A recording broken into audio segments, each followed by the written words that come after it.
È un provvedimento che possiamo sintetizzare con l'espressione "io resto a casa". Non ci sarà più una zona rossa, non ci sarà più la zona 1 e la zona 2 della penisola. Ci sarà l'Italia, un'Italia zona protetta. Italy's older population. Un'Italia zona protetta. The country hit with an alarming rate of infection that's been difficult to contain.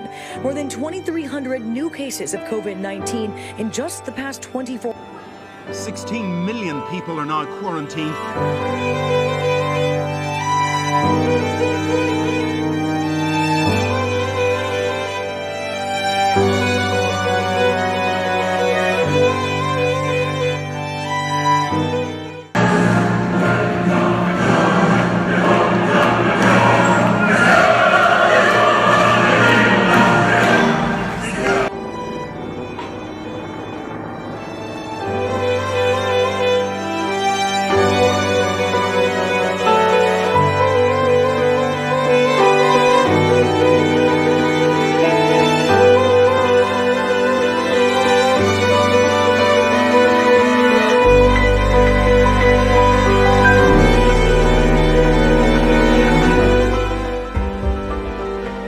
Oggi sappiamo con certezza che il futuro della nostra comunità è in mano ad ognuno di noi. La prima cura contro il coronavirus siamo noi.